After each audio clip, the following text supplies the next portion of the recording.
Assalamualaikum warahmatullahi wabarakatuh. Nama saya Muhammad Ridho, nomor absen 20, kelas 11 IPA 3. Kali ini saya akan membuat sebuah video terkait dengan pendudukan Jepang di Indonesia. Materinya meliputi yang pertama ada latar belakang, yang kedua ada menarik simpati rakyat Indonesia, yang ketiga ada kebijakan-kebijakan Jepang, yang keempat ada perlawanan pada masa jajahan Jepang, yang kelima ada akhir dari pendudukan Jepang. Langsung saja. Latar belakang.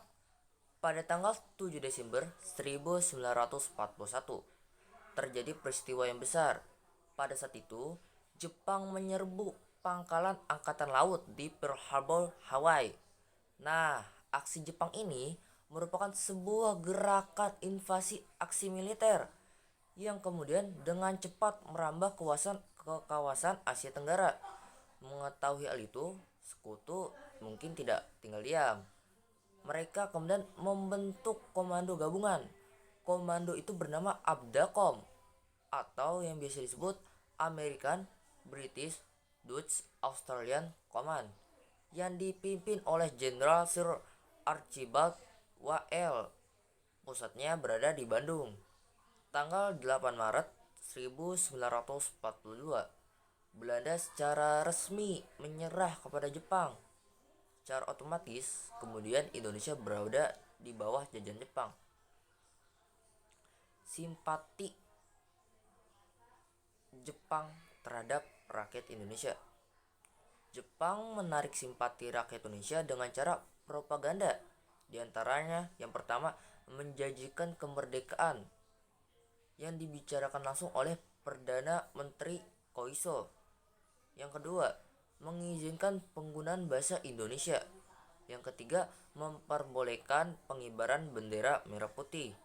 Yang keempat, meyakinkan Indonesia bahwa Jepang itu saudara tua dari Indonesia. Tiga, kebijakan-kebijakan Jepang.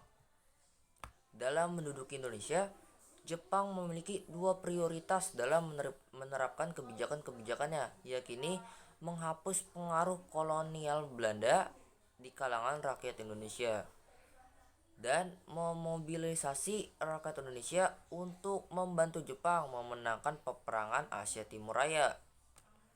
Jepang juga menyebarluaskan propaganda gerakan 3A.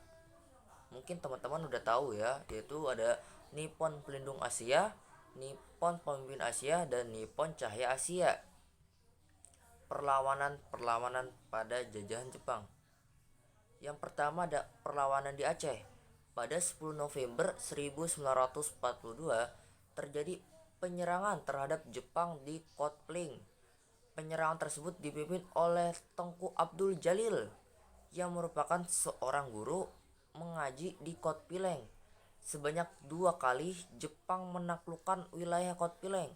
Dua-duanya berhasil digagal oleh rakyat Aceh dengan serangannya dan berhasil memukul mundur Jepang ke daerah Loko Sumawe. Kedua, perlawanan di Singaparna atau di Tasikmalaya. Pada bulan Februari 1944, rakyat Singaparna melakukan perlawanan terhadap Jepang.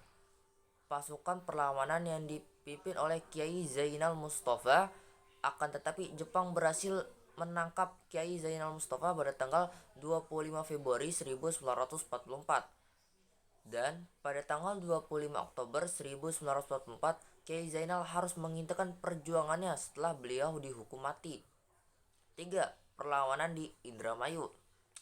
Pemberontakan tersebut terjadi di desa Koplangan pada bulan April 1944.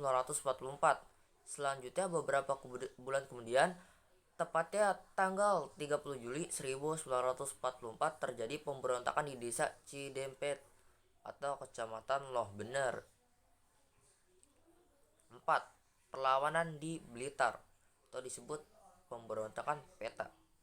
Pada tanggal 14 Februari 1945 terjadi pemberontakan yang dilakukan para tentara Peta pembela tanah air. Di bawah pimpinan Supriyadi, pemberontakan ini merupakan pemberontakan terbesar pada masa pendudukan Jepang. Akhir penjajahan Jepang di Indonesia. pada tahun 1945 merupakan tahun yang sangat sulit bagi Jepang. Akhirnya pada tanggal 5 Agustus 1945 Jepang sudah menyerah tanpa syarat kepada sekutu. Penyerahan Jepang kepada sekutu tersebut telah menandai berakhirnya Perang Dunia Kedua di Pasifik. Hal itu juga menandai berakhirnya masa penjajah Jepang di Indonesia. Sekian dari saya, kurang lebihnya mohon maaf. Wassalamualaikum warahmatullahi wabarakatuh.